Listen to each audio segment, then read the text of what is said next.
পর্যন্ত, এবং দুই হাতের মাঝখানে একটু ফাঁক থাকে, এর হাত তোলার নিয়ম। আমাদের ভুলটা কি, আমরা এই সুন্নতটা না জানার কারণে অনেকগুলো ভুল আমরা আবিষ্কার করছি।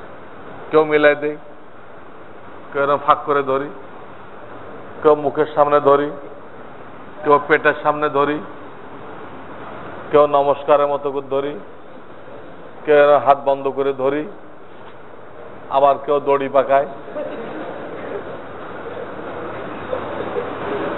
এতগুলো আবিষ্কার করছে।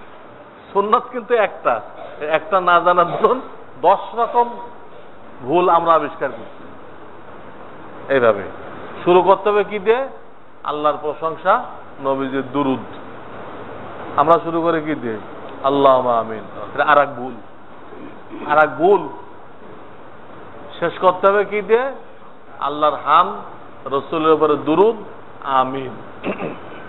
এই 3 জিনিস দিয়ে শুরু, হামদ, সালাত, আমিন। আমরা শেষ করে কি দিয়ে? বিহাক্কে লা ইলাহা ইল্লাল্লাহ।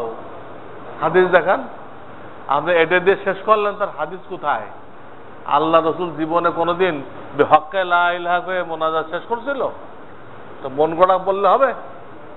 তো অনেক আগে বললে হুজুর এটা কি খারাপ নাকি? বিহাক্কে লা ইলাহা কি খারাপ?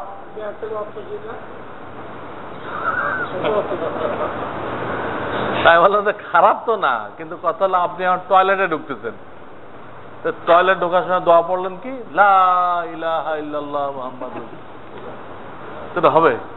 আল্লাহ যদি টয়লেট ঢোকার সময় লা ইলাহা পড়ছে নাকি? খারাপ না, কিন্তু পড়ছে এটা তো মোনাজাতের শেষে তিনি কোনোদিন পড়েন না এটা। আমিন দ্বারা শেষ করতে বলতেন, আমিন আসবে একদম শেষে। আমরা সেটা কোথায় লয়ে গেছি? একদম শুরুতে। শরিয়াতকে একদম উল্টাই দিচ্ছি আমরা। দেখেন, শরিয়াতের আলোচনা না থাকায় সব উল্টাই দিচ্ছি। এই জন্য বেশি বেশি মুজাকারা হইতে হবে।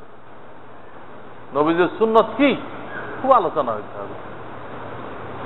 আবার একটু দুরূদ শরীফ পড়েন, আল্লাহুম্মা সাল্লি আলা মুহাম্মাদিন নবিয়্যিল